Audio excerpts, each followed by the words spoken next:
অমিত শাহ যখন আজ ছত্রছত্রে রাজ্য সরকার তৃণমূল কংগ্রেসকে যখন তিনি বিঁধছেন, তখন তৃণমূল কংগ্রেসকে বিঁধতে গিয়ে তার মুখে কিন্তু চলে এলো বামেদের প্রসঙ্গ। তিনি বলছেন তৃণমূল কংগ্রেসের অন্দরে কিছু নেই, শুধুমাত্র গোষ্ঠীদ্বন্দ্ব বিদ্যমান রয়েছে, এই কথাই বলছেন অমিত শাহ। এবং তিনি বলছেন এর থেকে কিন্তু কমিউনিস্টরা অনেক ভালো, বাংলাকে শেষ করে দিয়েছে তৃণমূল, পশ্চিমবঙ্গের মানুষ সুরক্ষিত নয়, আতঙ্কিত। 26-এর পশ্চিমবঙ্গের জন্য পরিবর্তনের বছর, কথাও বলেছেন কিন্তু অমিত শাহ। পশ্চিমবঙ্গ তৃণমূলকে ক্ষমা করবে না, সর্বনাশের প্রতিযোগিতায় এগিয়ে তৃণমূল কংগ্রেস।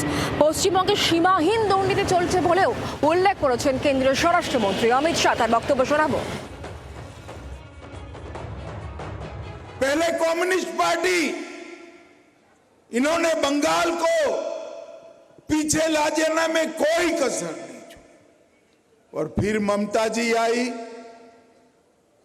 उन्होंने मां माटी मानुष का नारा दिया, और आज मैं विश्वास के साथ कह सकता हूं ममता दीदी आपसे तो वो कम्युनिस्ट अच्छे थे, आपने तो पूरा बंटाधार कर दिया।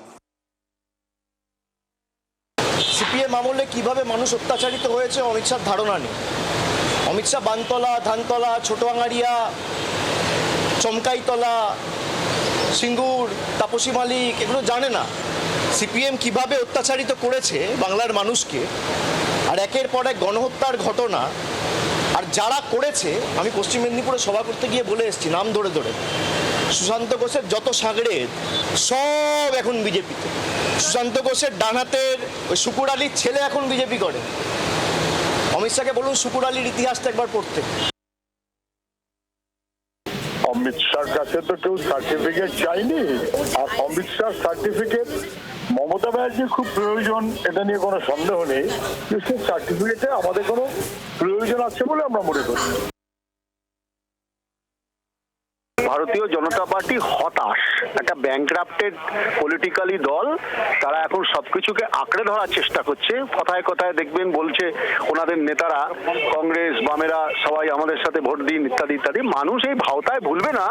এখন যতটাই ছদ্ম লড়াই করুক তৃণমূলের বিরুদ্ধে অমিত শাহরা, এখানে সাম্প্রদায়িক সম্প্রীতি নষ্ট করাকারী যেসব দল, তাদের বিরুদ্ধে লড়াই সংগ্রামে যারা আছে, তাদের কথা এখন ওনার মনে পড়ছে ভোটকে ভাওতা দেওয়ার জন্য মানুষকে।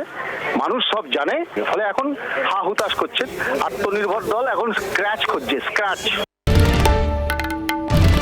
বাংলার আওয়াজ, বাঙালির আবেগ, জি 24 ঘন্টা।